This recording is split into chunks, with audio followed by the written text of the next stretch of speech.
All right, man. Hopefully y'all can hear me. I'm kind of out and about with nature and stuff. Let me drop the link.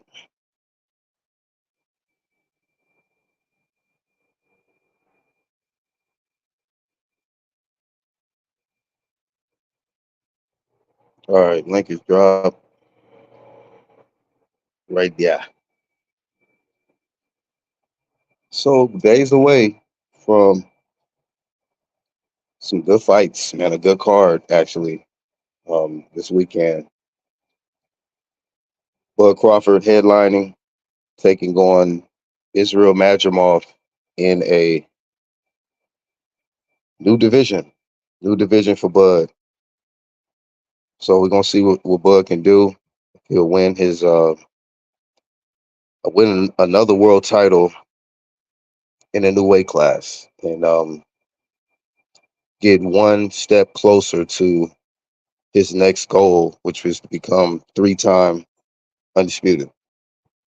What's up, Charles? Pull up. Link drop. So I got a few things I just want to speak on. Um, the arrivals, like I say, just being days away, and Bud being out of the ring for a little bit over a year.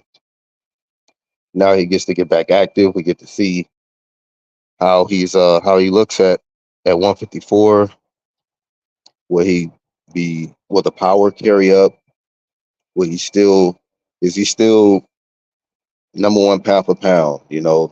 Based on how he performs, um, you know, or top pound for pound. Because I honestly got Usyk number one, but everybody got their preferences and stuff. I just thought that was incredible, man. Usyk beating guys. He beating Fury, a guy who got I don't know what 40, 50 pounds weight on him, or 30, 40 pounds, whatever it is. You know, it just shows that no matter what weight you are, or how you know big of a punch you have, he can outthink you, and he can figure out a way to win every time. And Bud is the same way. Bud is the most dominant guy. He's destroying dudes, man. It's like none of these guys are a competition for him. Will Majimov be competition? We're gonna find out. But you know what, man? West Side, shout out to Turkey Al Sheik bringing his um his show to LA, bro. I mean, you know what I mean? Just it's a different day, man. I mean, I just smile just thinking about how my city is getting it's getting a lot of love this year. Of course, showing everybody what it's been about. You know what I mean? Just it's about Cali love, being peaceful. But when it's a problem, oh niggas, sometimes you gotta pop out and show niggas. So shout out to Turkey Island Sheik popping out, coming to the West Coast, and it should be a tremendous show. Shout out to Lisa Bales up in here, man. Let me move to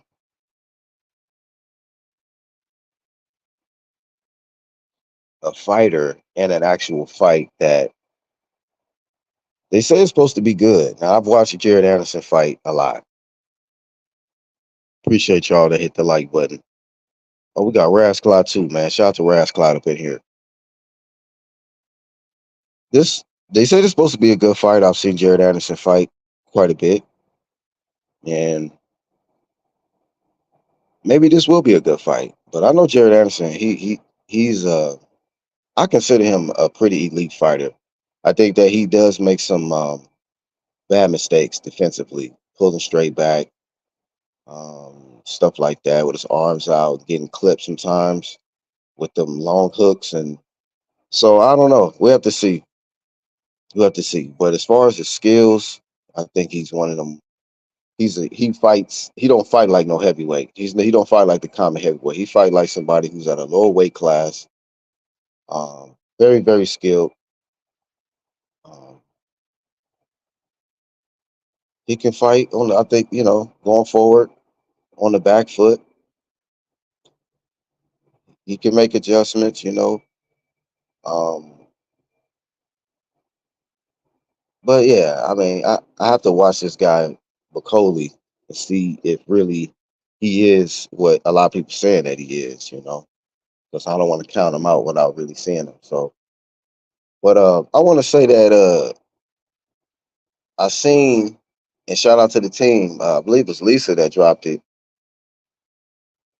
where Bakole, no, not Bakole, excuse me. Somebody from Jared Anderson's team purposely bumped into Gerald Big Baby Miller, who was also on this card. And this might be his last chance, to really show that he belongs in the conversation of top heavyweights. And, if he loses, he might not be able to get a big payday again after this. It might be a long road. And how much time does Gerald Miller have, at this point? I'll tell you, man, one of these guys from Jared Anderson's camp purposely bumped into him and was able to get some reaction out of Gerald Miller. So what I seen, the dude didn't really want no smoke. He was just trying to I don't know, maybe throw Gerald Miller out of his game or his focus for the fight. Here, Gerald Miller, they say, or he says in the interview that he dropped about 30 pounds, I think, for this fight. A lot of us seen him in his last fight versus Daniel Dubois. He was about 330, somewhere up there, sumo, you know. And so shout out to Gerald Miller. I don't know if there's any VADA testing for any of these fighters, to be honest with you, for this card. Just got to keep it real. So I don't know how he melted down the weight. Hopefully he did it naturally. We know that he has a history of cheating. So, but if he cheated in his last fight, it didn't matter. He got his ass fucked up. Daniel Dubois beat his ass real bad. And in this fight, a lot of people expect Andy Ruiz to beat his ass because Andy Ruiz has had better wins than Gerald Miller. Um, fought I think the better competition. Um, when Gerald Miller fought the step up fight, which was Daniel Dubois, he lost. So and he looked horrible, very horrible. And one thing about Gerald Miller, his defense is terrible, man. Um, I know a lot of people think that that's exciting, but I don't. I don't co-sign that. Just somebody who just have no defense, but they're exciting because they always come forward, get punched on, and let their hands go. No, you can let your hands go and evade punches. I like that. You know what I mean? Show that this motherfucker don't belong in here with you, and then beat his ass in the process. You know, there ain't nothing wrong with that. You know what I mean? But not just somebody who coming forward, getting hit to the body, getting hit to the head, until like the referee got to get involved. And that's what happened with Daniel Dubois. The referee had to get involved. But I hope that his mind is focused because when he got into it with the guy, I think he gave the guy a little bit too much energy. He should just be like, "Look, youngin, don't get hurt," and he just kept it moving. But he was just like, saying stuff like, Jared Anderson saw me, he didn't say nothing. He kept walking like a little bitch or something. Well, however he worded it. So now it's like you got this conflict with Jared Anderson in the midst of a big fight with Andy Ruiz on a big card in LA. So you got to stay focused, Jared Miller. Um, like I said, shout out to you getting the weight off, but you got a hell of a fighter in front of you. Fact, I mean, I was joking with the team, telling them that that ring, hopefully that ring is on, got some definitely. I just hope it holds up. I hope the ring holds up because they are before the main event. Um, man, this is a great card. You got Pitbull and Rayo on there too, but I just hope they don't fuck it up for everybody else. Two fat ass dudes like this fighting at the same damn time together. How much weight is going to be in that ring when Gerald Miller and Andy Ruiz? What they need to do is ensure that it ain't too many extras in the ring when these two get in there. That's all I'm saying. I don't want to see no injuries up, pre-fight injuries. The shit cave in. The ring, it cave in on them and they suffocate because these fat niggas. All right, man. I just hope it's a good fight. I hope nobody get hurt before the fight. Focus on your fight before you not make it to your fight promotion. Shout out to Bud Crawford. He's back. And I want to segue. That's a good look, man. Shout out to with the old school ride, Bud Crawford, man. He's laid back. He don't even have the demeanor of coming off the obliteration of Errol Spence. Um, but I wanted to, switch gears and talk about something with Errol Spence. And I never gave my thoughts on his situation with Derrick James. And unfortunately, well, hold on before I go forward. Let me make sure I don't miss no important comments because the team is in here. Rasclaw says this is Anderson's biggest test. Yeah, it might. Okay, so that's what I'm saying. People and Rasclaw is one of them ones, man, to I respect. So he know more of the boxing than me, from the old school to current. So when he say something, I listen. If he say Bakole is a guy that is the biggest test for Anderson, I believe it. But I do know how skilled Anderson is.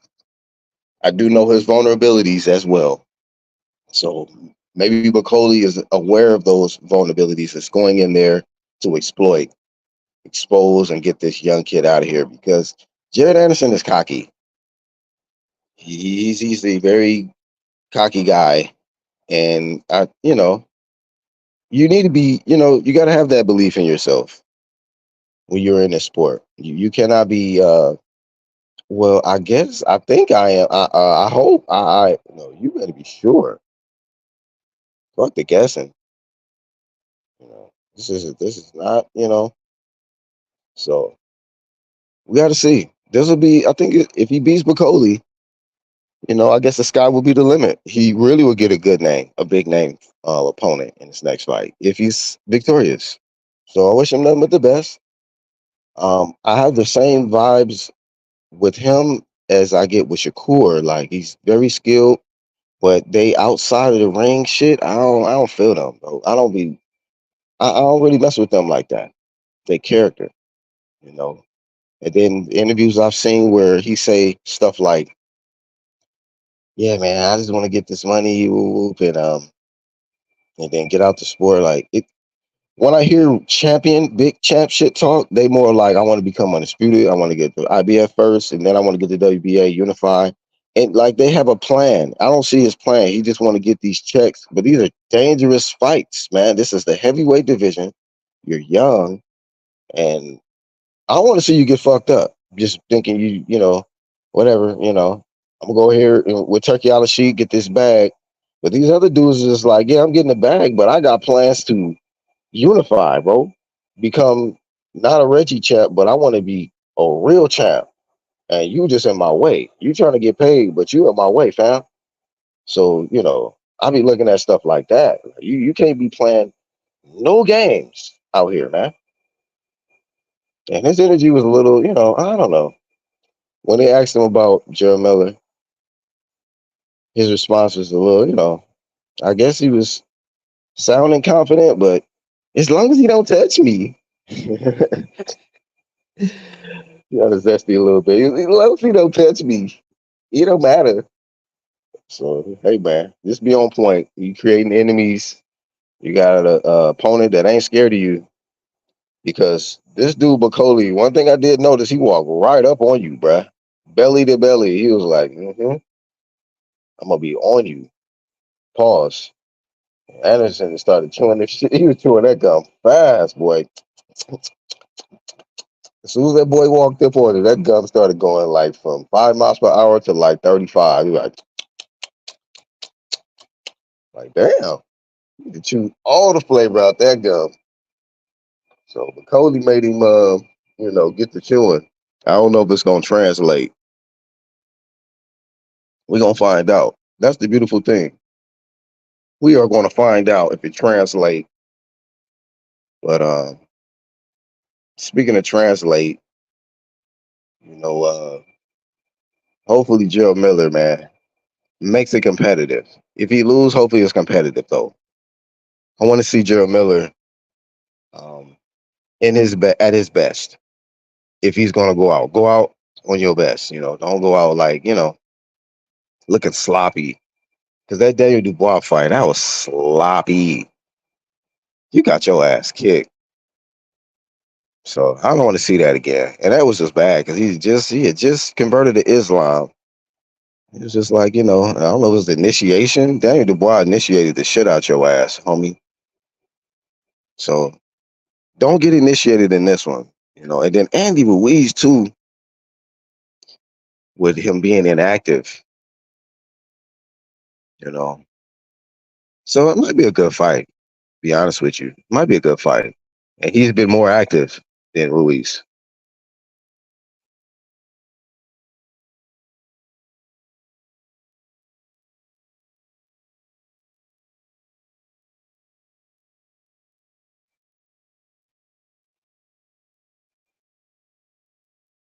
Went out like a sucker. Jared is probably the fastest. Yeah, Jared Anderson. And then this whole issue with this, it's almost like it's a war of babies. Two babies fighting. You know, ain't that some shit? Both got the same nickname, and they got beef. So yeah, line it up. If they both win the battle of the babies, who is the bigger baby promotions? So yeah, that'll be something. That would definitely be something. So I'm rooting for you, Joe Miller. I mean, hey, well, I'm not rooting for you, but I'm just saying, I wouldn't mind seeing you win. I don't really care for Ruiz, man. Ruiz, shit, man.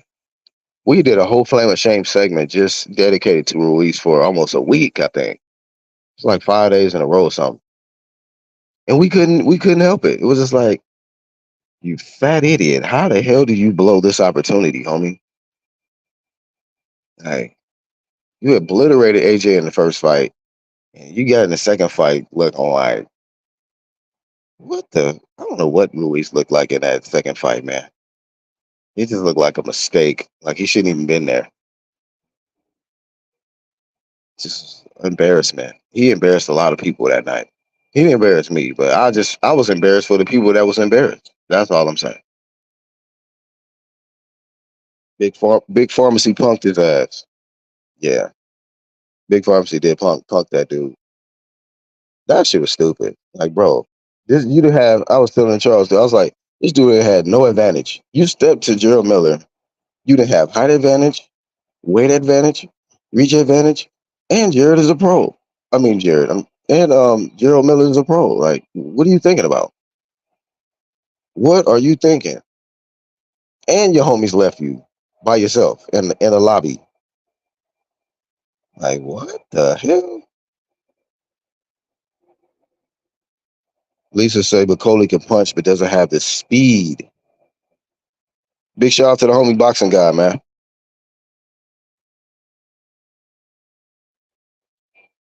Oh, he had an injury in that fight against Hunter. Yeah, I was looking when I saw that though that he lost to Hunter. I was like, I don't know. Hunter is an okay heavyweight, man. He ain't all that to me. I was like, you lost to Hunter? I don't know. I don't know about you beating Jared Anderson, but we'll see. Maybe he has improved some things. Sometimes losses make fighters better, man. So I don't, I'm not one of them fans that be like, oh, this nigga got losses. He trash. I ain't one of them. I just seen some dudes with some losses put beatings on fighters that's undefeated or align them. So don't ever get it mistaken with these losses, homie.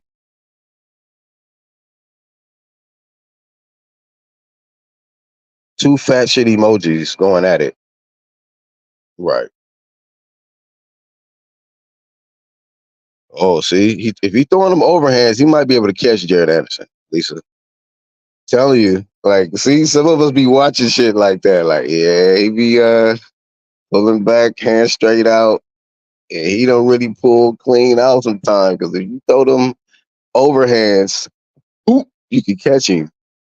When he got caught by Charles Martin, I was like, oh no, no, that was a bad moment right there for Jared Anderson. You know what I mean? But I thought he looked pretty damn decent in this last fight. His opponent was fighting for survival since round one, so and of course Jared Anderson wasn't really trying to take unnecessary risk because dude was kind of ripped, so he wasn't trying to get caught either. But dude was definitely fighting for survival because Jared Anderson was piecing him up. I don't know how much, just a little, but I got Anderson hand speed beating Bakole. Bakole slow as fuck. Yeah, man.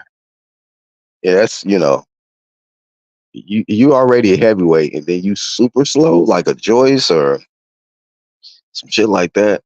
Who's also slow? Stefan slow. George Foreman at 43 years old type slow. Like, nah, homie. It's not a good look.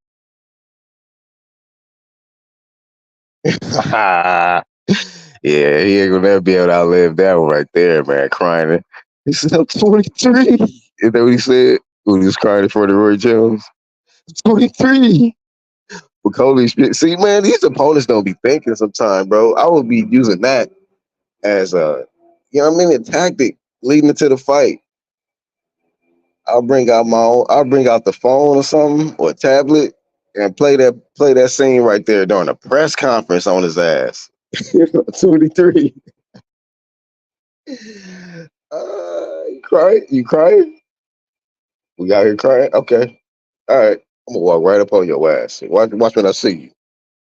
Like they gotta do like, whatever. Floyd was smart. Floyd used to do shit to fuck with these fighters, man. Zesty ass heavyweights, facts. It's like, long as he don't touch me. I was like, nah. These niggas different nowadays, dog. It's a bad picture. Right. Nigga blowing kisses and shit. Popping the gum, like popping bubbles, but nigga. Okay. That'd have been real bad if he started popping bubbles in front of Bakole in the face to face. Like, bro, this is some zesty shit, bro. Stop popping bubbles, bro. Yeah, man. Let me see. G Herbo was gonna get smacked by Vic Miller. Damn. Sounded trash. Yeah, man. Like, I didn't want to say trash, but he mid. Sound like that. Nah, homie. He lost to Hunter.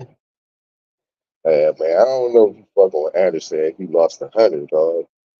But best of luck to you, homie. Keep that same energy you had in the press conference, homie. Let your hands go. Pressing. You know what I mean? Throw them overhands. You know what I mean? I just want to see a good fight. And then if you throw them overhands, you're gonna open them up. You're gonna open yourself up to where Jared Anderson might catch you or something. Vladimir had 9 losses when he beat Zab. Losses don't mean anything. Facts. I mean, telling you can underestimate somebody all you want. Shoot, like, tell you, dog. One thing about it, like, you can win some money too. You can look at the odds. Somebody might have like 8 or 9 losses. They'll have like 30 wins, 8 losses. Um, 30 wins, 8 losses, and like all the wins is knockouts. All the wins is knockouts though, outside the losses.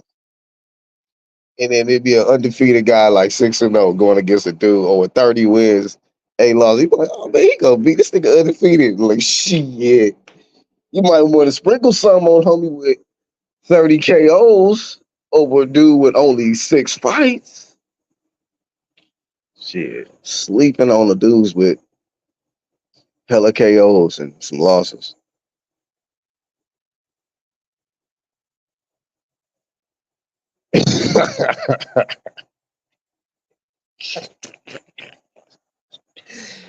Right, Charles. That was some bullshit. That nigga had to walk up on him like that. One nigga pop chewing bubble gum hella fast, and the other nigga got his back arched. Anderson wins Saturday. He transitions to a top 10 contender. This fight is important. Hell yeah. You got to win this one, homie. Don't get your ass knocked out in LA. Nah, bruh. Don't do that. Niggas will be walking to a soundtrack with your ass on it. Yeah, I mean, niggas be and be walking to a video edited tribute tribute to your ass getting knocked out. So make sure you shine, because West Coast gonna show you love. If you shine, bruh, you gonna get love. They not like us. They not that. I tell you, you gonna get some love, bro. Especially at this point. So go in there and shine. You know what I mean? Shout out the West Coast. Don't leave out of there without shouting out the West and Turkey. Alice Sheik. Feel me? Bert Cooper had hella losses and he had Holyfield facing the crowd. See, Rasclad be knowing about these fights. I ain't seen hella. There's a hella fights I haven't seen back in the day, but I be hearing about them. YTBC be have people that know. Lisa too. She be knowing about all of these fights. I'm a present day. You know what I mean? I'm a present day ninja.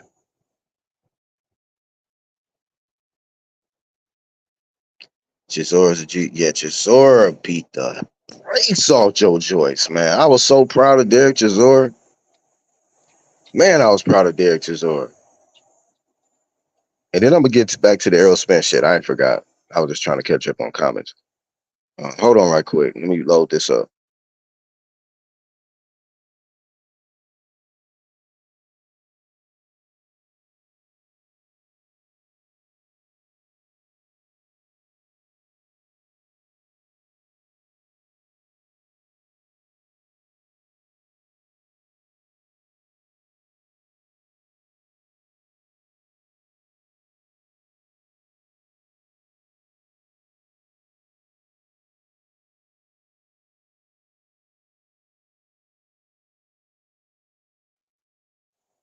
Yeah, so Derek Chisora, man,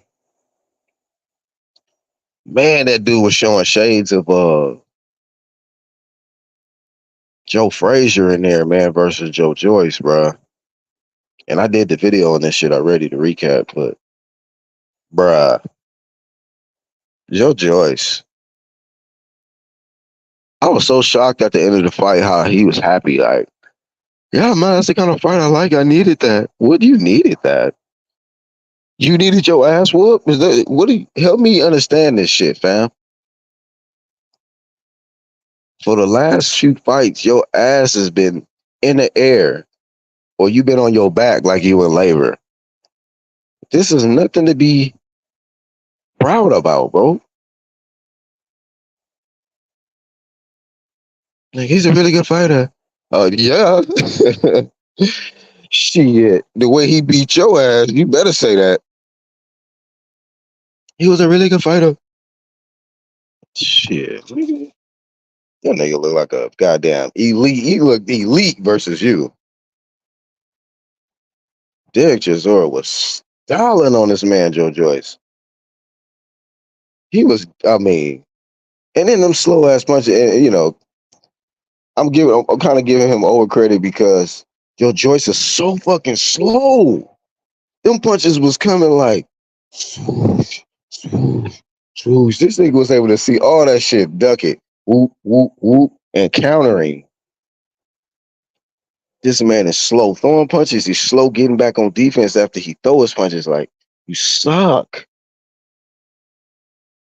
How did you get this far, bro? What it was is his chin He relied heavily on his chin. This is my theory. And then when he got knocked the fuck out, then would you say that was the chin got cracked? Wasn't the same. He was never the same after that first knockout. And I'm telling you, it was wasn't it Zilly Zhang? Zilly Zhang had his booty in the air. This boy booty was in the air and face, cheeks on the fucking canvas, man. Dogs. But this dude, after Zhang fucked him up, over with. That's how I feel the same about when Wilder got his ass beat by Zilly Zhang. Once Zhang knock you out, oh, it's over with. There ain't no coming back from that. All the rice that man had ate throughout them years, you get definitely feeling that shit in them punches, bro. Squid and octopus they've been eating, bro. Nah, it's different shit you get hit with in there, you know. So Deontay and Joe Joyce, y'all cooked. Y'all not gonna be able to do shit else. And that's the only fight I want to see for them. Deontay Wilder and Joe Joyce. And I favor Deontay to win that. If Deontay cannot knock this sloth fucking mobile punching bag, Joyce, if you cannot knock him out, bro, Wilder, just go ahead and be a pastor like you said you was gonna do when you retire. It's time. It is time to open up the church so that all your members from the YouTube community and just boxing community period can join your church and bring their tithes and offering if you can't beat Joe Joyce. You know, on Christ in them. Black, please watch Burt Cooper versus Holyfield. It's hilarious. All right. Cooper versus Holyfield. I mean, I'm pretty sure Holyfield took a lot of punches. The way he talked nowadays, I'm sure he took a lot of punches. The accumulation. That's why it's a brutal sport. That's why I said I would be happy seeing these dudes just get cooked like Joe Joyce. Learn defense, man. It's so much. It is too much talent out here. You know. Now I get it. You know, this is some dudes that's really elite on the offense to where they can still get to you, but at least make it a challenge for them to hit you. Don't fucking just offer your face on a plate. You know, eat punches. This is stupid shit, man. These dudes are considered professional and can't even fucking. You can't duck. You can't lean back. You can't move side to side. Like what? No lateral. No. What is wrong with you dudes? It's weird, man. It's almost like none of these dudes had really fights like in the streets or nothing like just coming up and they just went to the gym and then somebody said, you know what, I think you're a pro. And then they just got professional license and then just get cooked. Because they don't have no experience, just you know. That's how some of these dudes be fighting. Like somebody just gave them a professional license, but they ain't never really fought before until they got to professional boxing. Right, I remember he said that shit. Shit, Joyce better go with him and figure out how to improve. Shit, man, get some advice from a nigga that whooped your ass. You know, just always seemed like a cool dude though, man. Like he trolls and stuff like that, but in the ring, he's serious. He don't play no games in the ring. And if you got Chisora, if you fighting Chisora, he gonna do the promo for you. You ain't gotta really do shit. Allow him to just do the goofy shit. It's gonna sell, you know, out there in the UK. They love that dude out there. So he's a prime example, man. You can be yourself, just you could just be who you are and be unapologetically you, and people will love you for being you. Yeah, Lisa, it seemed that way. Like he didn't watch a lot of Frazier.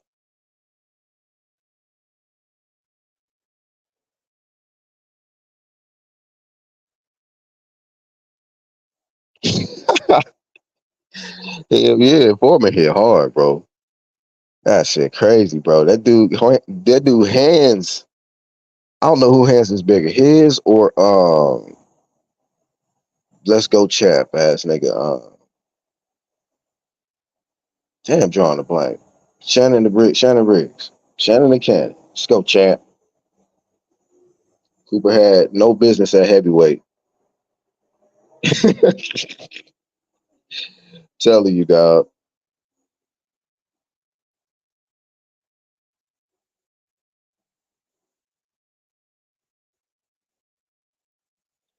Oh yeah, that's a good scrap for Anderson. If there was somebody who's just relentless, you know, because it ain't gonna take one shot to get the throw out of there. It's gonna take accumulation, and then you got to get them tired. Which Jared Anderson can definitely get Chisora tired because his defense, he's able to, like I said, he makes mistakes on defense, but for the most part, he's able to make his opponent miss the majority of his big shots to where by the fourth, fifth round, he's slowing down and he walking through you. He's pretty much gonna be walking to you the whole fight, but really gonna be stepping to you and going to the body and shit. So I think Jared Anderson would beat the hell out of Dick Chisora, but I still want to see it. You know, I'll watch it.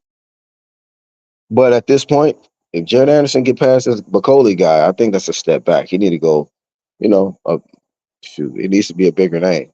Shit, jumping Errol Parker, some shit. You know what I mean? If you really about that life, that'd be a decent scrap right there, man. Parker's already in position to fight a mandatory, man. He coming off beating Zhang and Wilder. So, man, if Jared Anderson really want to put himself in the mix, fight Parker. Set that one up if you beat Bakole. Foreman and Liston had the biggest hands. Wow, I don't remember seeing Liston like that. I seen the fight, but yeah, I didn't really pay attention to his hands like that. But Foreman, I definitely seen he out there promoting his grill. I'm like, man, if his kids get any kind of disrespectful in that household, oh nah, oh nah. All he got to do is just ball his fist up in front of them. They gonna get scared straight promotions, bro. Yep. Natalia Black, them Russians was fucking dudes up for a long time. Took a while, man, for them niggas to get out of that position.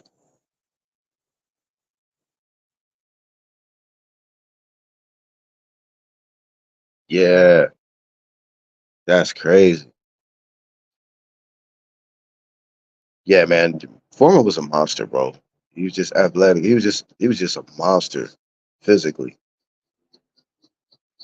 That's why people thought Ali was going to literally die when they fought.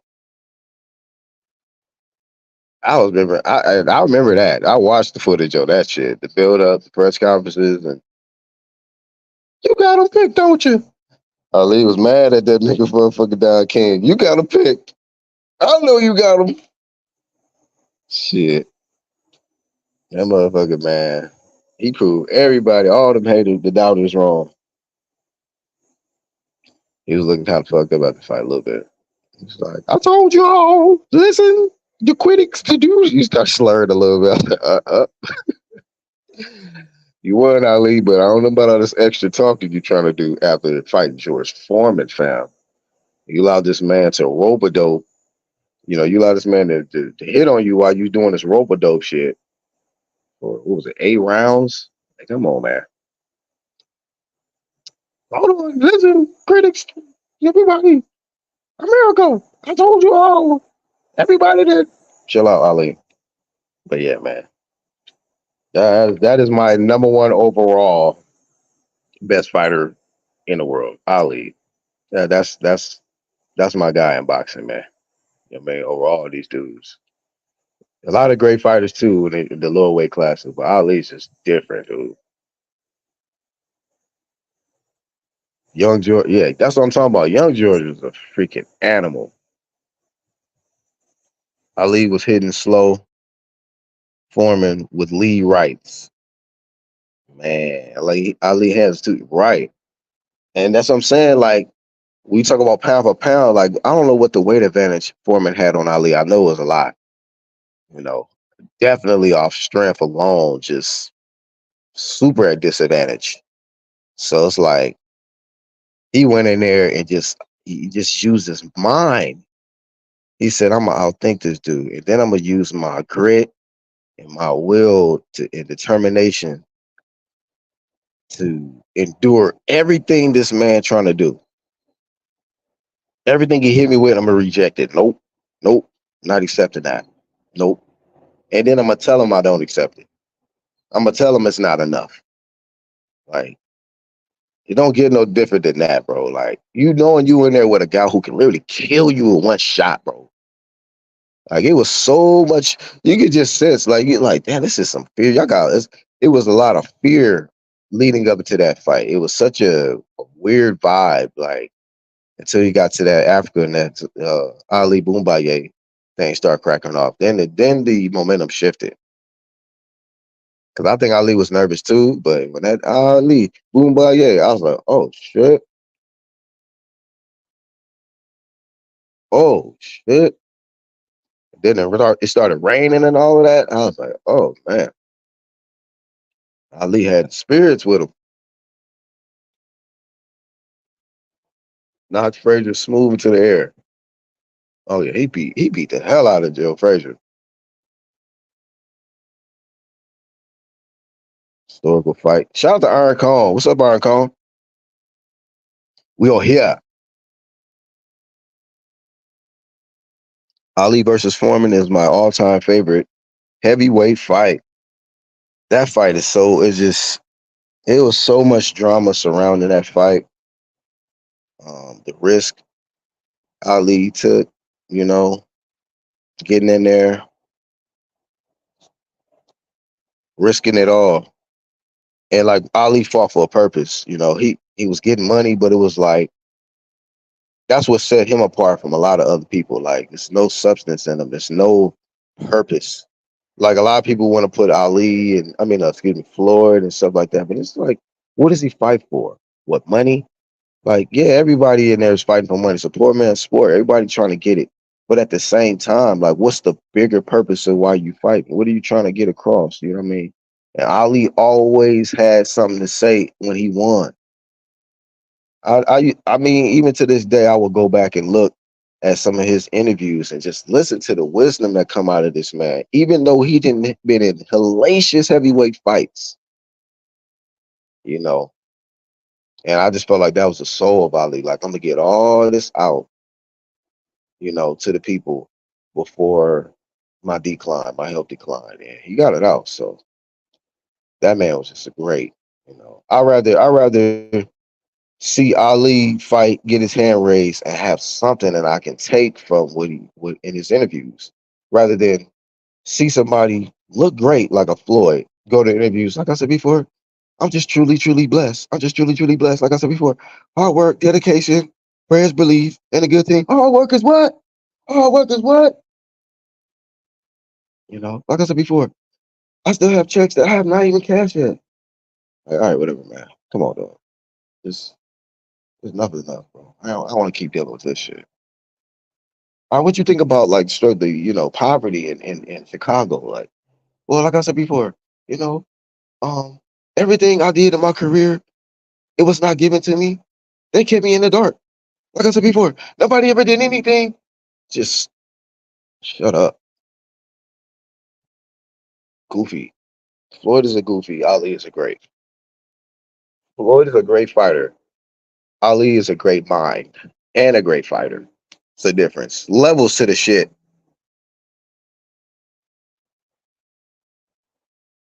We'll never get anything like that again. Iron the King Kong. What up? Oh snap. You hear me? Kong. Can you hear me? Hold up.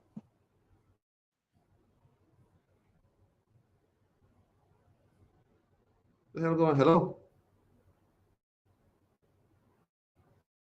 Oh shit, nobody hearing me.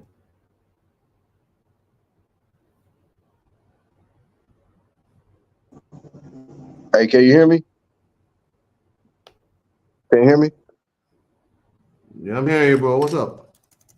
Oh man, I didn't start tripping. Was the audio coming through?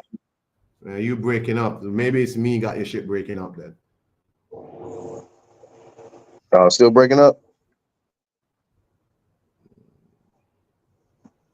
Let me kick this Wi-Fi off. Hold on.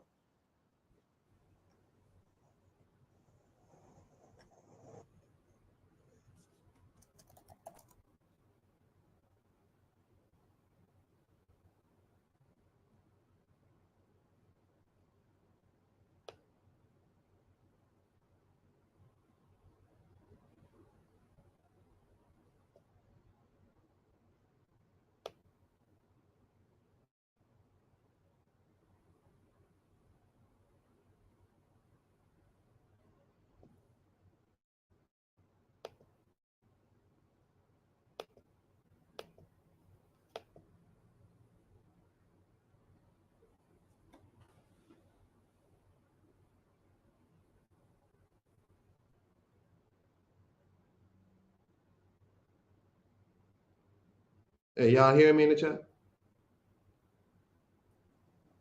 Yeah. What about now? Can you hear me?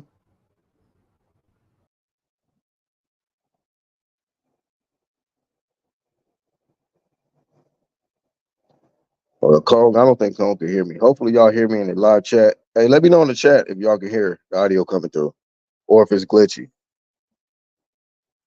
Okay, Lisa said yes, she hears. Okay. Maybe it's try to come back on the hit the link again, Kong. Let me drop it again. And let me drop it in the group hangout. That's if y'all want to pull up. I know it's during normal working hours. I'm off today, so all right. I apologize to the playback if it was some audio issues. You know what I mean? My black ass didn't even check if we had the Wi-Fi on. I didn't have the Wi-Fi on, and then I had it connected to the earpiece, so hopefully everything was still coming through.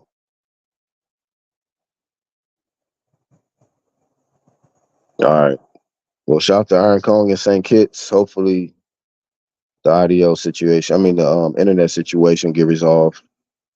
They say everything is good on this side. They say the sound is clear and they can hear. Well, while we waiting on Kong, man, the other topic I was going to try to discuss, get to. I never got to give my thoughts on Derek James, Errol Spence split. Fighter trainer, conflict. It's unfortunate, man. I think it's a sad situation. Errol Spence coming off the Crawford loss. You know, I hate seeing that a lot of these fighters, in many cases, believe that the solution is get rid of my trainer, get somebody else who can make me possibly better or put me in a better position to not lose again. Like they be thinking that I don't know if it's that they think that, but it's almost like trainers become the fall guys, and I kind of don't like that. Because I don't really too much remember the audio in the corner during that fight. I was so locked into just the fight itself to where I wasn't really too much paying attention to the commentary or what they were saying, but saying in between rounds in the corners. But I don't know if Errol Spence was actually heeding the instruction of Derek James in the corner, and then I don't know um, all the deeper details of their situation, but it just seems that trainers become the fall guys a lot. they get the blame when fighters lose their O. And this is a guy who, Derek James, who has been with Errol Spence for, I think, since coming out of the amateurs or in the amateurs, I'm not sure, but a long time, you know what I mean? So they've won titles together, man. They got to the Super Bowl of boxing, which is undisputed, and just came up short. I mean, came up very short, but you know, it is what it is. That kind of thing happens, but it wasn't like y'all went out like some cowards. Errol's not a bitch. He's not a coward. He fought his heart out. You know, he was just completely outmatched skill in the skill department, and a lot of us seen that leading up and to the fight. But I want to talk about how Errol Spence, I think, maybe just a real stubborn fighter. Because I heard Sean Porter's take on Pro Box. Shout out to Pro Box, they're doing a great job. I'm a fair person. I give people opportunities, and as a fan and as someone who kind of does commentary and you know, has a YouTube channel myself, I listen for certain things. I pay attention to certain things. I want to hear if they being first off telling the truth. Secondly, are they being unbiased? And then just listening to the commentary, the information that's being provided, and analyzing that, and grading them kind of on that. And I just think they're doing a great job. They had Sean Porter in this particular segment when we were talking about Errol Spence and activity.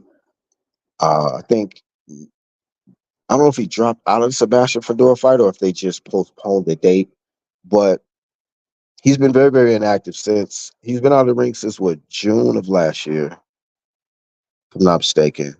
So years some change, he's been out of the ring. And then you got the situation with your trainer, former trainer, Derek James. I think they saying it's over money issues or whatever.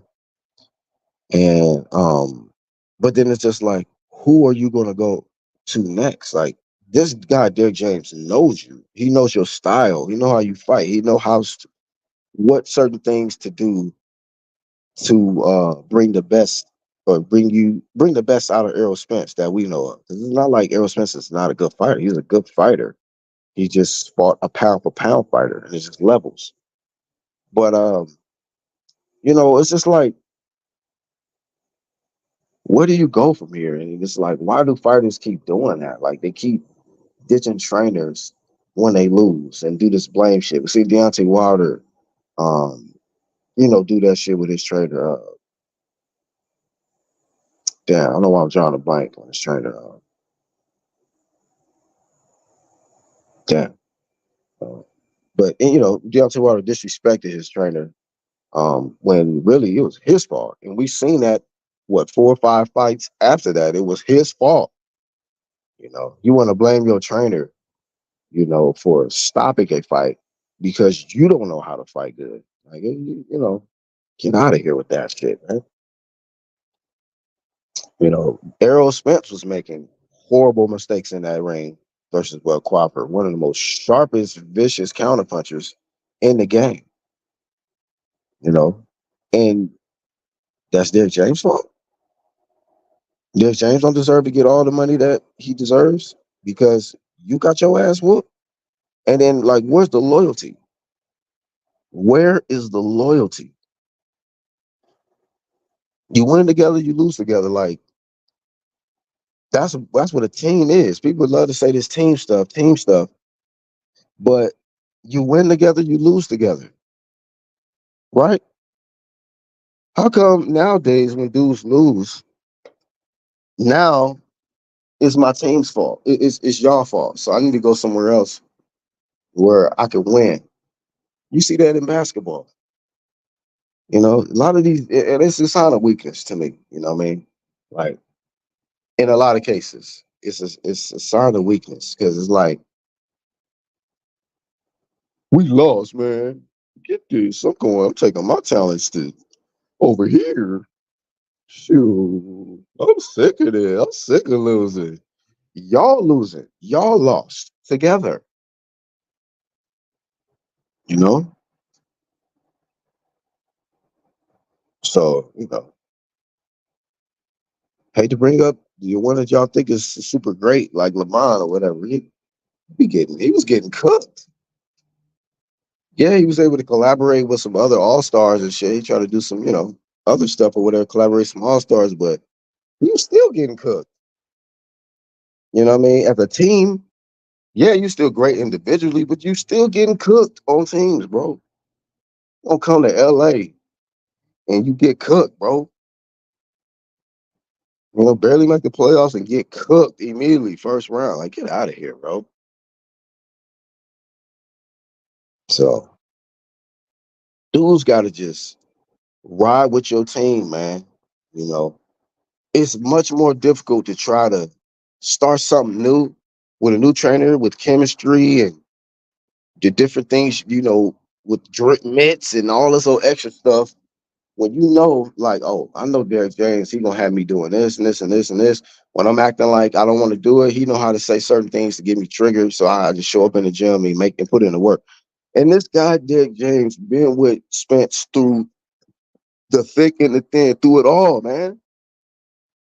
When Errol was being stupid, remember that? With the drunk shit, and y'all was mad at us for flaming his ass for doing dumb shit like being drunk when we knew he had smoke on his ass or exhaust type shit. You know, when you had smoke closing in and you really thought you was levels miles ahead of people, man, you out here drinking, flipping Ferraris and hanging out with thugs and thinking you this and that, man. That's why when you got in there with Bud Crawford, that's why you got beat on like that, man. Then they want to talk about, oh, it was because, he got thrown from the car. Y'all forgot he bounced out concrete. He bounced out. It's his fault. It ain't nobody's fault but Errol's, you know? And y'all, at that time, I know who was saying dumb shit like, man, let that man live his life. Let that man live. Y'all remember that? Let that man live. Why y'all hating on Errol? They said it was hate. That's why I came up with truth is the new hate. Still to this day, truth is the new hate. Why y'all hating on Errol, man? Let that man live. Ain't nothing wrong with him having a few drinks, hanging out. Y'all just mad. Y'all can't live a lifestyle. They were saying silly shit like that. Y'all just mad. Y'all not living a lifestyle, wearing choker chains and anklets. Shut y'all zesty asses up. That was our response. Like, shut that soft ass shit up. Then he got flipped up, face looking like meatloaf in a hospital, recovers, then gets in the ring and remember that no broken bones, I'm savage. Remember all of that shit? Like, nigga, some of us don't forget shit. No broken bones, I'm savage. That boy came out of that shit still arrogant and cocky and was probably still drinking after that. And then had the audacity, according to some of y'all, to show up to the fight high off weed, some chronic or whatever you smoke, my nigga. That's Errol's fault. If y'all want to say, oh man, only why he lost because he was high, that's his fault. Nobody told him to fucking use chronic as a performance enhancer. Clown shit, bro. Now you want to fire Derek James? Where's the loyalty, Dallas? Where's the loyalty, period? You know what I mean? Accountability. Now they're saying, oh, he's not physically up to get back in the ring right now against Sebastian Fundora. You did all of that, Errol Spence, as a distraction, jumping in the ring, all the while you're not even physically cleared. Goofy, this is goofy shit, man. This is goofy shit. You know. Ugh. So like I stated before I started talking about this, I hate to see it. I hate to see that, man. That these guys are gonna be split. I think that at one point Both of them did a tremendous job to make their stable one of the hottest stables at one point. You know what I mean? Let's just keep it real. And I was vouching for Derrick James at one point. I was like, he got probably number one trainer, y'all. Is Derrick James, I think, number one trainer. What was that, last year or 2022? One of them years when he had Charlo undisputed, Arrow unified, had Frank Martin on his rise, and then he had people going over to his camp like AJ and Ryan and whoever else. You know what I'm saying? So I was just like, hey, they doing something over there, And then now this. And then so let's just say you win in court, Errol Spence, and now what? What are you gonna do, bro? Uh, game over. The playtime has been over. So that's a Fundora ain't no easy work at all. I don't know what. I know a lot of y'all a lot of y'all thought it was gonna be easy work with Errol and Crawford. So the same people, I guess, think it's gonna be easy work with Errol and Fundora. Okay, all righty, And then you get in there with that 6'5" dude coming off a loss, your first loss and inactivity, long layoff. Come on, you know what I mean? Come on. And PBC, they get these weird privileges anyway. I have never seen so many fighters get cooked, knocked out, and then get a title fight in their next fight. Like, what the hell is going on? PBC way, the PBC way. Come get knocked out and get your title shot. Wow. Sebastian Fundora gets fucked up, was by Brian Mendoza, and gets a fucking title shot versus Tim Zoo. Like, wow, where they do that at? Errol Spence gets blazed by Bud Crawford. Oh, you just get him in a unification with Fundora. You 2 belts on the line. What? Nah, homie. And that's the shit that we be paying attention to in boxing. Like, come on, dog. What is the structure? How does this make sense? How does a dude get stopped? How does a referee have to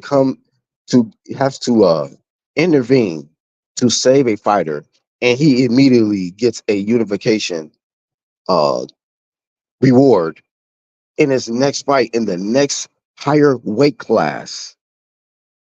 Congratulations. You get to fight a basketball player, Fundora, with 103-inch reach and throws uppercuts from Alaska. Okay, good idea. Strange, man. So, yeah, let's see what y'all talk about.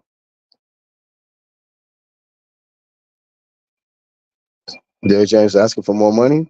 He did a lot of work, man. I don't know what the dollar amount, but pay this man. It's just money. It's only money. The Cam saying in this intro.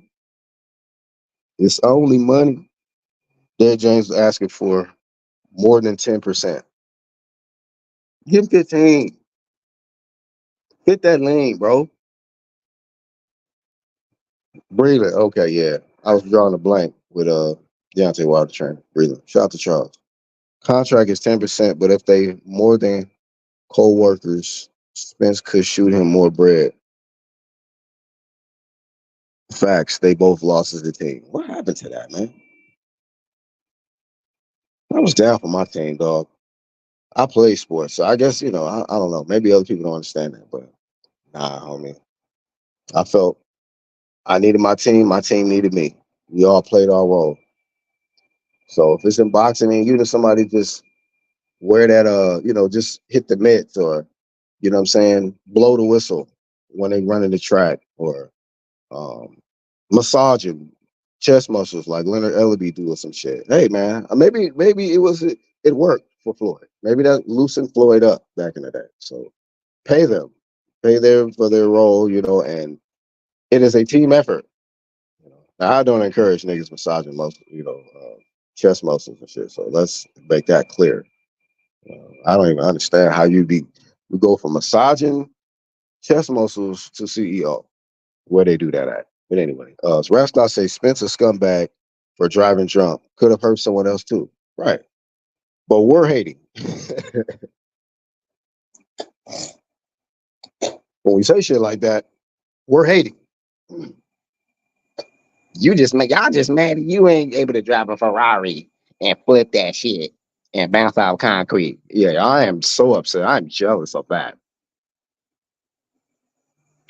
Right. I really want to get flipped at going 105 out of a Ferrari. Yeah. No, and so I can say no broken bones. I'm a savage. No, I I rather not. I'd rather not be that type of a savage. In fact, Spence getting special treatment. I got Fundora winning. Watch out for the uppercuts and the jabs. He was finally using his jab in his last fight versus Tim Tszyu. So watch out for it, Errol. Fundora getting that title fight was bullshit. That's what I'm saying, bro. 103-inch reach, man. You know what I mean? He got rewarded with after getting beat on by Crawford to congratulations. You're fighting an NBA shooting guard. Height type dude. So crazy, bro. Yeah, man. I don't really have too much more for this live stream. I'm just happy to see that. I mean, it's been a good year of boxing. I gotta be honest, man. It's been a good year. Oh yeah, before I go, the Derrick James disappointment face. I think that Derrick is being done dirty. Um, he got humiliated with the Ryan Garcia shit. Everybody was starting to give praise to Derrick James. Like, damn, he get what Ryan gets with Derrick James, and he beats the brakes off Devin Haney. And VADA determined that test was positive, and he had help. He had assistance, Ostering. And now Derrick James, like, we suck again, like, the shit they're saying on Waterboy. We suck again. So that's not a W. His fucking former undisputed super welterweight is, I don't know, what's going on with Jermell Charlo, y'all? Is he on crack now? I don't know. Is he strung out somewhere? The Charlo brothers have fallen off. I was like the face of the earth, man. I mean, they was at one point one of the biggest names in the sport, the twins, Charlo twins. But now, people that were fans, like I used to be a fan of the twins, we got the Derrick James disappointment face at this point. Like, what happened? What are these ninjas doing with their career and their life? Jamel went from undisputed to, I don't think he got no belts left, man. It's crazy. That's what happens when you do some sucker shit and chase after Canelo for nothing. When nobody asked you to do that. Nobody asked Jamel to take the fight that his brother was supposed to take. But Jamal, all of a sudden, is not healthy enough to make millions of dollars with a cash cow. So Jamel steps in, loses to Canelo, and then loses all of his belts at 154. Congratulations, you played yourself. Stupid. But I already seen that play. They didn't want that legacy to be stacked up even more for Bud Crawford, man. They seen the play. Bud conquered 40, he conquered 47, and he was coming for Jermell Charlo's dome. You know what I mean? Pause. He was trying to get rid of Jermell Charlo, who had all of the belts, But Jamel said nope. And you can go back. It was footage you talking about. How are we even talking about a dude who not even in the division? Because people was already talking about Crawford facing Jamel. I was talking about it even before the Spence fight. I was like, hey, man, Spence not beating Crawford. But I see what Crawford's trying to do. He's trying to beat Spence, get them 3 belts, become undisputed, and then beat Jamel Charlo. That was people who have been following this man's career, seeing what he was up to and seeing what he said in interviews. And he genuinely do not like Jamel. He want to kick his ass. And Jamel retreated. And I lost all respect for him when he did that. I used to be a huge Jamel Charlo fan. When he did that shit, man, he started double and triple talking in these interviews when asked about facing Bud Cropper. I said, nah, fam. Nah, fam. I can't. I don't fuck with shit like this. I fuck with the big champ shit. This is little champ shit you doing, Jamel. You know, you are deflecting. People will ask this man, put the Derrick James' opponent face back up there. Ask this man. So after he beat your stablemate like that, such and such, woo woo, you know, I'm busy. You're busy. Okay. Well, what about now? Because you don't have no belts. You have an L on your record and no fight scheduled. Congratulations. You played yourself. So Jamel and Jamal deserve a segment or a live stream dedicated to them, just solely for them, not nobody else included in the topics, just them.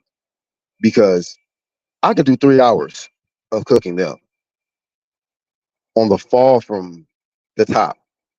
They both were champions in different weight classes at one point, and it was just wow, unbelievable. Now, none of them are champ. None of them. So it's crazy at this point. I feel for Derrick James, man. What you dealing with, fam? With your former undisputed champion, super welterweight Jamel being, in the situation he in, which is fear. I think when Bud had made his move or said he was coming 54, that's when it meltdown. That's when this shit unraveled for Jamel. Look at the chronological order and the timing of this shit, and then Ryan with the PEDs with Devin, and then Errol Spence don't want to pay a little extra bread.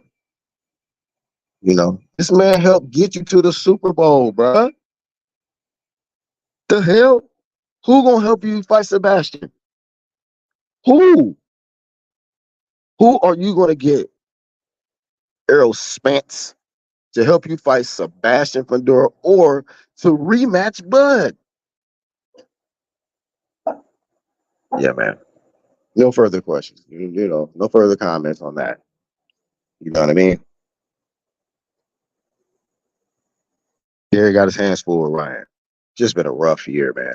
What a turnaround. I'm telling you, you can't get too high off what you did yesterday or the last year. You got to stay focused because shit can switch quick, fast. Derrick James probably like, bro, what the fuck just happened? I was just here. I had the woo woo woo. I was trainer of the year. Had my little trainer WBC trainer belt and all this little shit. Shit, bro. What happened? And the lack of loyalty that I've been seeing, man, it's disappointing to say the least, man. In Dallas, come on, man. Y'all supposed to be rocking with y'all boy, man. Just like how y'all keep rocking with them weak ass Cowboys, man. You know what I mean? Let's just be real, man. Y'all keep be having loyalty to that. And they be getting Dak Prescott and all them be getting, come on, man. Y'all keep it real. Y'all be getting served.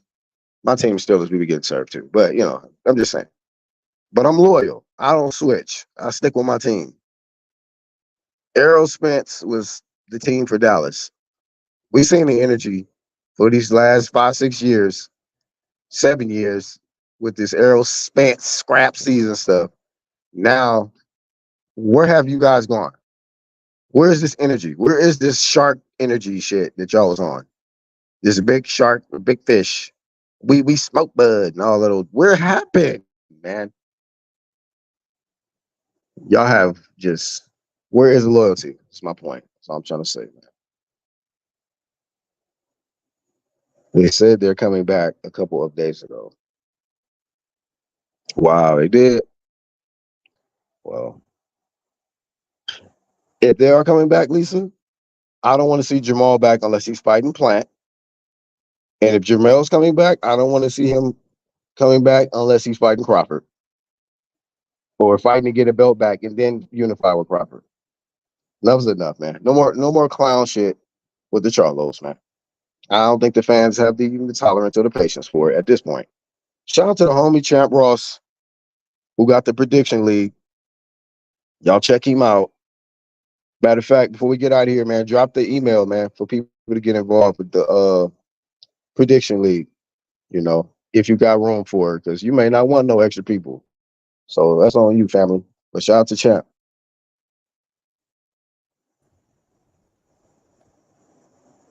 Let's try What the again. hell going Ironkong. on, man? The coconut Wi-Fi not working? What is? Your audio coming through. You hear me? You're You good, clear? bro. Okay. I know I've been kind of all over the place with the live stream, man, but you feel free to speak on whatever you want to speak on, I sir. see you got the dynamic duo, Derek James and Errol, the big fish, up there. Oh no. Disappointment face. But go ahead, yeah. Man. Nah, man. I see Errol Spence is just, I don't know if Errol Spence, I think he did good in his career, but I think Al Heyman and them, they set him up for failure in the end. And it's just a lesson to these guys, people like Tank, how PBC tends to bring along their champions. They keep you fighting internally all the time, no unifications or unify with who we got. But they really know the real competition is outside. By the time they're ready to release you to the outside, these dudes are here ready to eat you alive, bro. We've seen it with Deontay Wilder.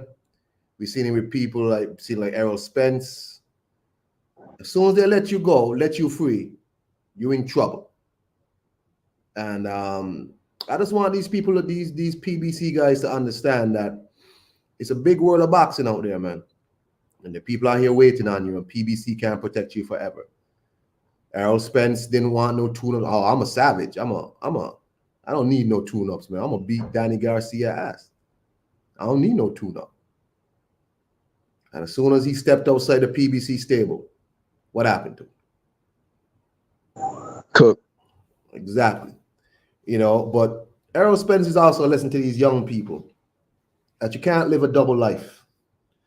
You're gonna have to choose whether you're gonna live the life or not. Errol Spence's career was cut short because of, in my opinion, his own behaviors, his own fault, his drinking, and the things that stemmed from his drinking, really the car crash and all this shit, blowing up in weight. You're gonna have to choose. You're gonna have to choose one day. And it's unfortunate that Errol Spence didn't get to choose. Terrence Crawford chose for Errol Spence. So, and since the Fundora fight not going to happen again, I think Errol Spence is finished. It's a shame that Derek James, after he experienced what Anthony Joshua was probably paying him to be his trainer, he was like, "Wait, hold on, Errol, you're not paying me what I'm worth." And that's how it goes. But Black, he's your fellow Texas boy. What's up? I mean, have you seen Errol Spence driving around or riding horses around? Well, Hell no, he drive too fast. I ain't gonna be able to see him. He like driving Ferrari, that fast shit. yeah, He gonna be like a little, you know what I mean, a little dot. he He do. gonna be going moving so fast. I just saw a dude fall on his head here doing gymnastics in the Olympics. What the fuck? Oh man. What the fuck? Anyway, CTE. Errol Spence does skateboard tricks with his Ferraris, right? does ollies and shit with his Ferraris and crashes them into No broken bones. He's a savage. I'm a savage, right? That's how we go. So, have you done your picks, bro? I mean, you see Martin Bakole walk up on Jared Anderson, and Bakole looked like he not playing no games. Yeah, I was saying earlier how he started chewing that gum hella fast after that shit. Fast. That gum, man. What the fuck I do to you? What? He was chewing the shit out of that gum. I said, Martin Bakole walked up on this man like, hey boy, like this is I'm gonna eat that. This is food. Like I'm about to take your lunch money on some shit like that. Yeah. I was like, all right, man. Martin Bakole ready. If he was looking at him like, this is steak. This is steak.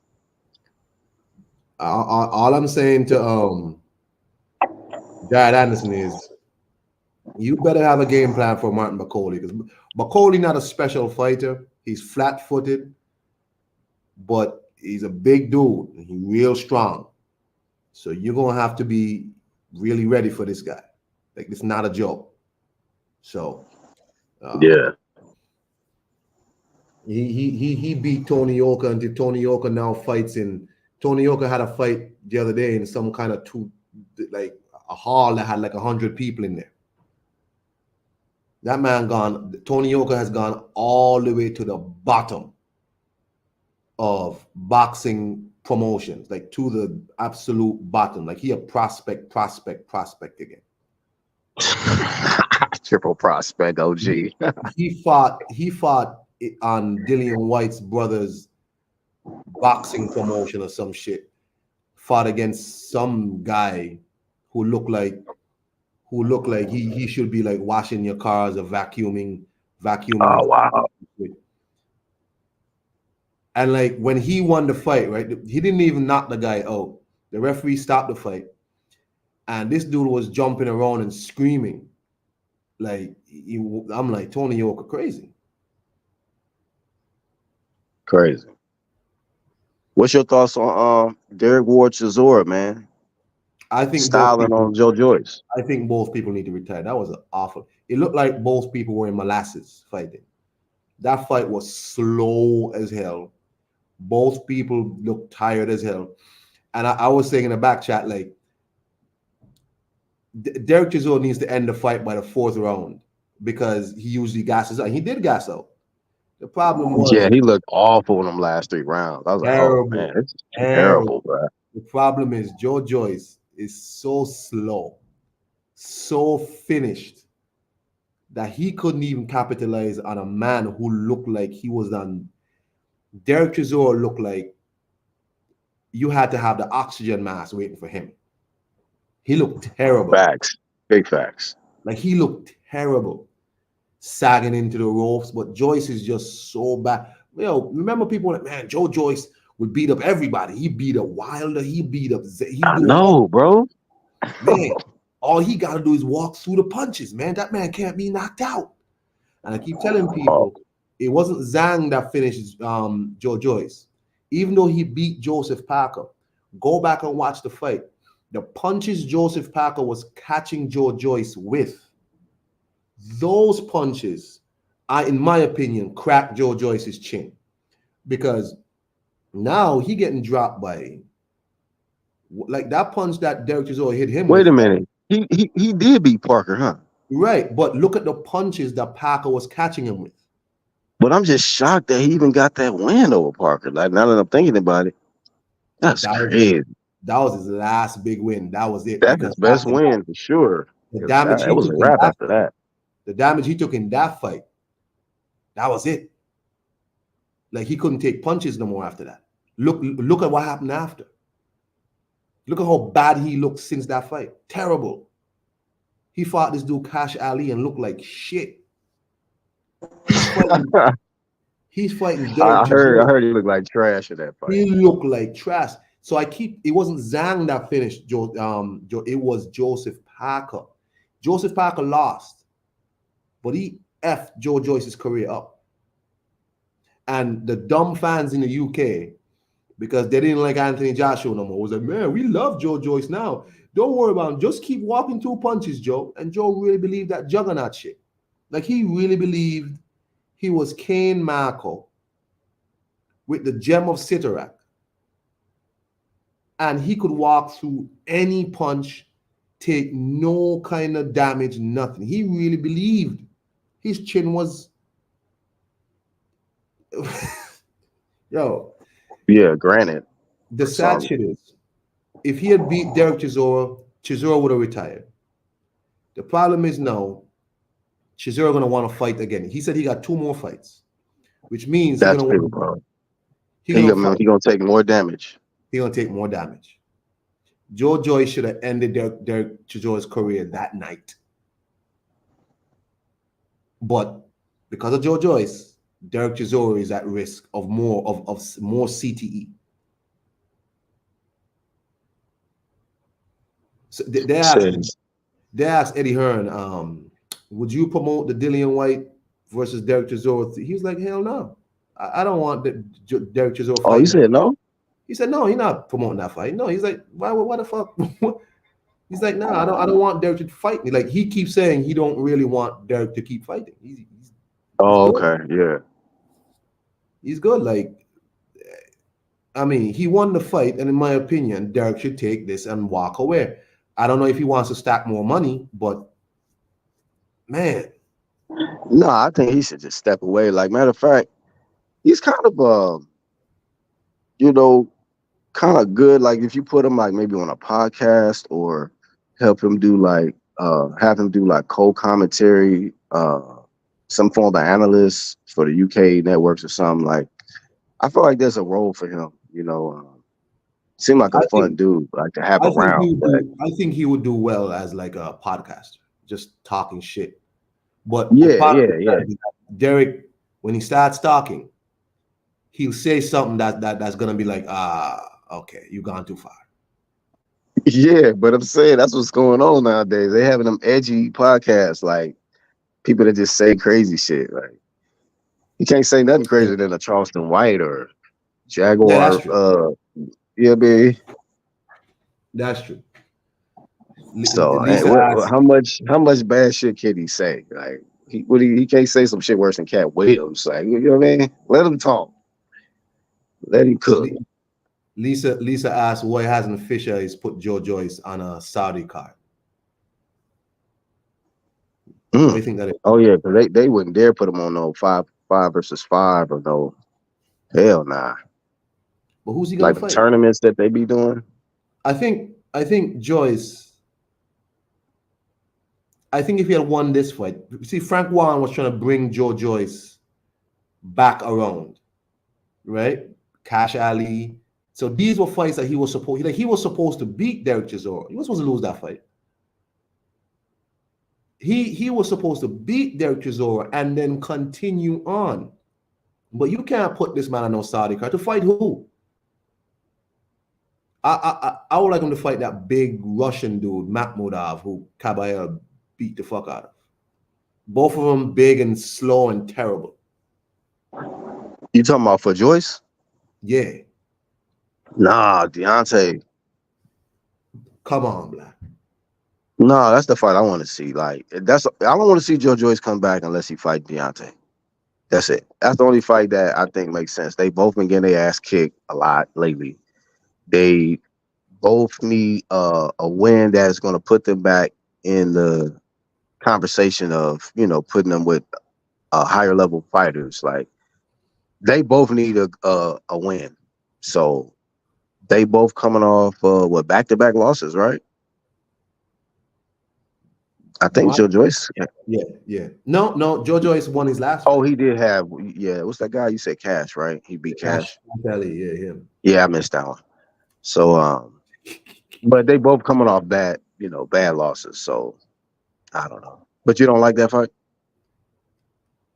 I like the fight. The problem is, Wilder being who he is, he's gonna want that shit to be like. But if Wilder is smart, like people keep saying, like, why don't you fight in Alabama? Like, fight at home. Like, bring yourself back at home, kind of away. But Wilder wants a certain amount to fight.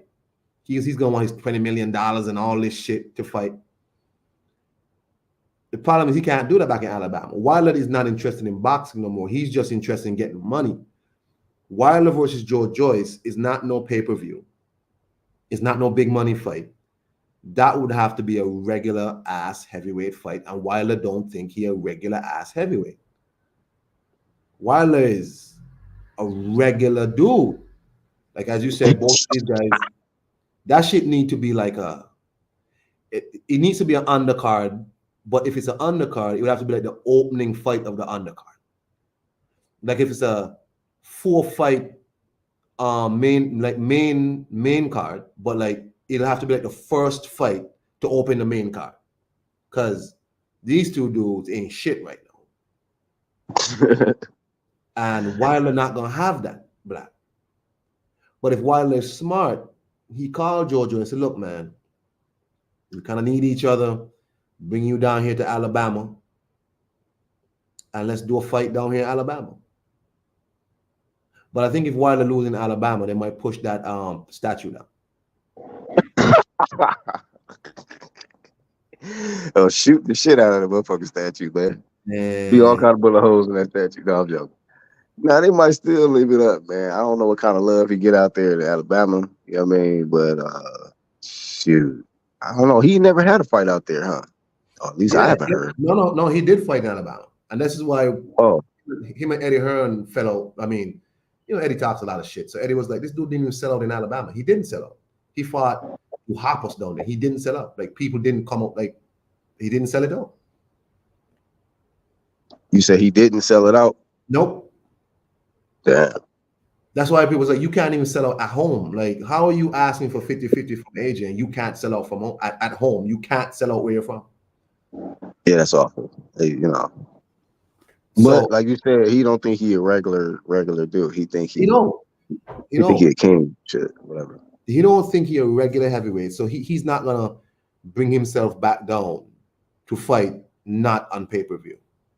Yeah, because all to get off that planet he relied on, come back to Earth. Exactly. And what's weird is that I remember watching what's his name? Wilder's biggest fan. What's his name? Nestor Gibbs. And even Ness was like, yo, AJ took fights off of pay-per-view when he was coming back. He didn't fight Franklin on pay-per-view. When the Dillian White fight fell through, that was supposed to be pay-per-view, he didn't force the Robert Helenius fight on pay-per-view. He kept the shit off. So he took pay cuts just to get himself, you know what I mean? But only fights on pay-per-view now. And that's a problem.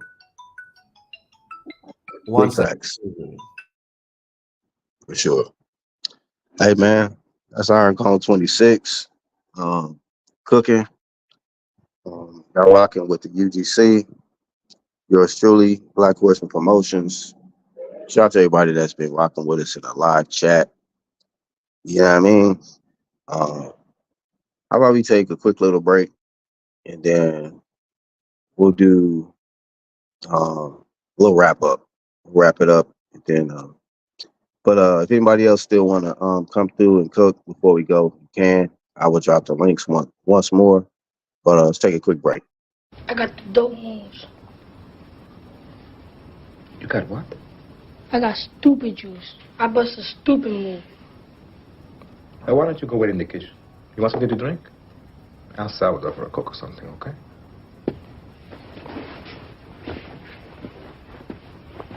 I always tell you to take me down, but you be like, nah, I be acting stupid.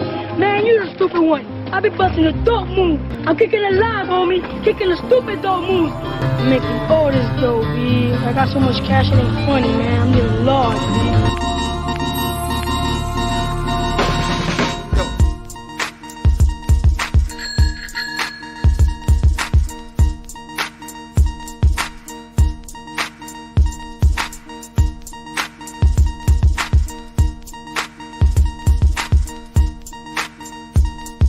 What's up, y'all? It's Edgar Berlanga, and I want to tell my fight fans, man, we got the fight.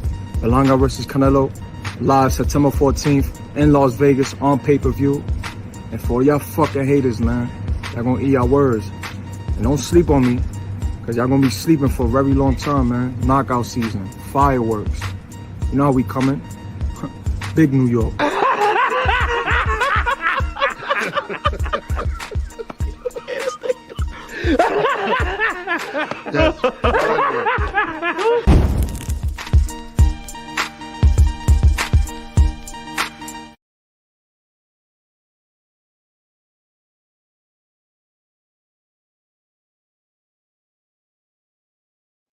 Welcome back, ladies and gentlemen, to the UGC. We are live.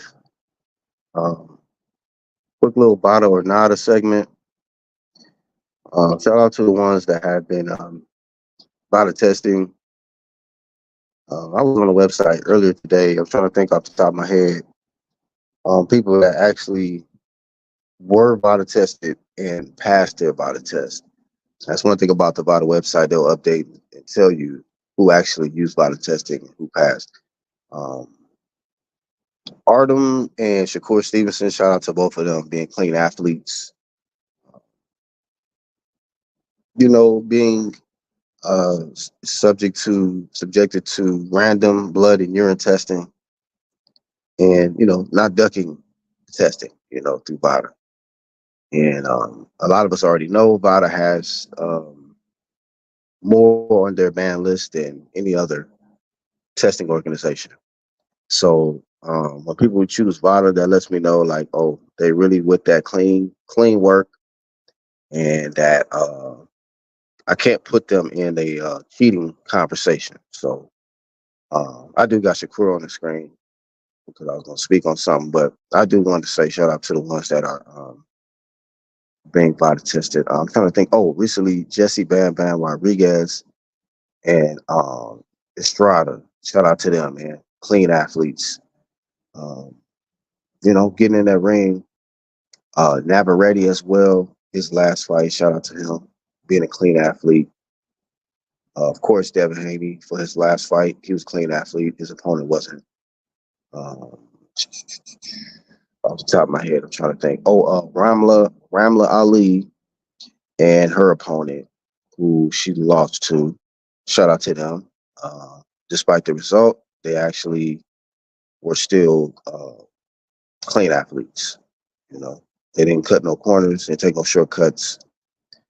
They were randomly tested throughout training camp, leading up into the fight, even tested after the fight. So to make sure that there was no performance enhancing drugs involved. So shout out to these athletes, man. Ones that I left out, my bad, but the ones hearing this, all you got to do, once catching playback, just go to the VADA website and it'll show you right there, clear as day, on who's being tested. As far as a lot of us have already heard the news of Lomachenko and Tank Davis fallout with negotiations. We thought we were going to get that fight next. However, according to certain reports, I don't know how accurate it is, but they say Lomachenko wants to take some time off, spend some time with his family, and he's not motivated for the Tank Davis matchup at this particular time. My thoughts briefly on it is these two fighters have ducked each other. Tank had been ducking for Lomachenko for years. We can say Lomachenko is a duck now because he's, a little over the hill. He's declined and he's up in age and it's slowed down a bit. The Matrix has a little bit of a glitch in it now. It's not really this full Matrix mode like it used to be. But Lomachenko is still a hell of a fighter. But it looks like he ducked Tank this time. However, there's another champion in the same weight class who has been doing a lot of crying on social media with fans, people that critique his fighting ability and all of that stuff. And he has been screaming for the Tank Davis fight. Tank, stop ducking me, woo, woo, woo, woo, woo, and all this other stuff. And I was just like, okay, look, this fight should be no reason why this fight shouldn't happen. The reports came out yesterday that there's been a verbal agreement between Shakur and William Zepeda. I'm like, huh? Why? What the hell? Zepeda had already looked like he was ducking. De La Hoya came out and stated that we have options, in so many words, we have options. We don't need to take the Shakur fight. We can do something else, because we're number one in multiple weight classes. I mean, multiple sanctioning bodies and shit. So then, soon as this Lomachenko and Tank negotiations fall apart, I don't even think it was a full week later. Now I'm hearing that there's verbal agreements between Shakur and Zepeda, out of nowhere. So I don't know if that fight's gonna happen next. Zepeda, Shakur. If the Tank fight is on the table, I'll say, man, fuck that damn Zepeda fight right now. I want the Tank fight. That's the fight I've been asking for, and it just makes more sense, And it's weird because I listen to a lot of these fighters on their, and their come up in the sense that they'll say certain things like, yes, I want to be undisputed and I want to get the legacy, have a great legacy and all of that. But then they'll say, like this guy Shakur, also he said also wanted the popularity in the mega fight, the cash cows, Tank and woo woo and Ryan or whatever. Like, he wants the big money fights, but then he wants the legacy, I guess, as well. So when the opportunity presented itself, with Devin Haney to become undisputed, he didn't capitalize on the opportunity when it was there. And then Devin Haney moved on once he declined the offer, and Shakur was left, I think, a little bitter. And that's when we started seeing Shakur kind of just, seeing his true colors a little bit in the sense that like he just kind of going off like and just people trolls and shit like that. Whereas in a sense it was like you missed out on that opportunity. You could have been undisputed. We could have been talking about Shakur Stevens undisputed. He beat Devin Haney. Like, but whatever. Hold up, y'all.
My bad. I had to take this call. Let me see. I'm not really sure where I left off. I want to acknowledge some people that came in. I'm kind of glad Loma Duck. It's retaliation, says Raz Clock. What up, Yuli X in the building? Loma the Matrix is done like Matrix 4. Finished. Right. What you call it? But yeah, I mean, I think so many words. I was just trying to state that we seen the shift when he missed out on the legacy opportunity with Devin Haney, and then now that the cash cow is available, potentially available, it's like, okay, look, you said you want the legacy, you missed out on that opportunity to become an undisputed champ. You said you want to be undisputed, you missed out on that. Now you got to go through the journey of collecting all the belts. Now there's the cash cow in the same weight class as you. If that opportunity presents itself, you try to go a different route, I'm gonna be looking at Shakur way different. Like, come on, dog, this is some bullshit. So I'm not saying that he gonna duck or nothing like that, but I just know that it seemed like certain fighters, they don't want to use people's, call out certain opponents to build up their name or their profile. Like, oh, look, he called out Tank. He been calling out Tank for 2 years. Tank been ducking Shakur for like 2 or 3 years. So it's like when that opportunity presents itself, all right, keep the same energy. You want the fight. You know what I mean? So we'll see what happens with that, man. But we done cooked almost 2 hours. Shout out to Iron Kong who jumped on the panel. All the people that came through and represented in the live chat. Calvin Ford sounds like he ain't interested for Core versus Tank. So we'll see what happens. In the meantime, you know, hopefully Shakur stay off social media and get focused on that potentially is being sent his way, whether it be through Golden Boy, whether it be through PBC. And then y'all, you know, the ones catching playback, if you made it this far, give y'all thoughts on the split between Derrick James, Errol Spence, this upcoming great card that we got this weekend, presented by Turkey Al Sheik, Riyadh season. And on the west side, Gerald Miller cutting 30, 40 pounds for one of his biggest fights. Is going to be taking on Andy Ruiz.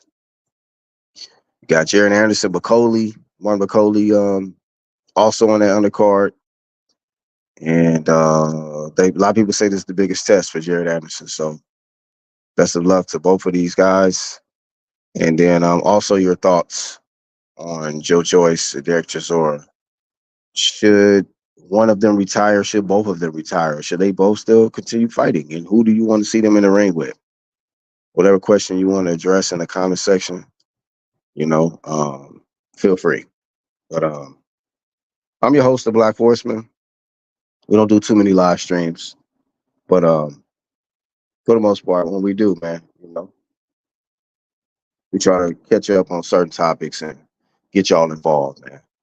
And to our playback gang, man, I appreciate y'all, man. If you're new to the channel, subscribe if you want to. Hit the thumbs up if you like the live stream. And I want to say a big shout out to the clique, the ones that weren't able to come on today, like Actual Facts, One Two Kid, Charles, you know what I mean? Haplotype, the whole squad, man. Ron the Don, Finkley, Modern King Boxing, you know, Lisa, Champ Ross, you know, of course, Team Iron Cone. Big shout out to, you know, Rocket Strike and everybody that has supported us throughout the years, man. You know, trolls as well, because a lot of y'all already know. You're not fooling me. A lot of y'all be in the background. You know, you want to leave a comment, you want to acknowledge yourself in a live chat, but y'all in the back listening. You know, so shout out to y'all too, man. We will find out who's going to get put on Blazewood Avenue. Seems like every weekend with these great fights, somebody's getting put on Blazewood Avenue. So we'll definitely be back to do a Blazewood Avenue segment and so on and so forth, man. So a few more comments and we out. Bakole Ruiz, both. Yes, that's a good one. I didn't get to talk about that one too much, but I definitely got Isaac Cruz in that fight by stoppage. So Ryu, man, use your jab. Use your jab, you know, maintain distance and counter. You know, use the uppercut if you can, but don't break your hand. Isaac Cruz, I think, has a head of goddamn cement. So, you know, what they say, the head wasn't meant to be hit, but, you know, if you hit his head, your hand could be out of here, you know, Axe Tank. So that's really all I got for this one, man. Best of luck to all of them. Hopefully all of them make it back home to their families after the fight. And y'all know what we're going to do as boxing fans. We're going to recap, give our thoughts. Big shout out to Rasclot as well. Said salute, good live, bro. Shout out to the MOBC. You know what I mean? Definitely one of my favorite channels, Rasclot. So y'all get over there, support him as well. Visit our channels tab, you know, a list of channels that I rock with and support. You can check them out, check out the content, give them a thumbs up, and so on and so forth. Subscription, the whole nine, notification gang. One love, y'all, BHP.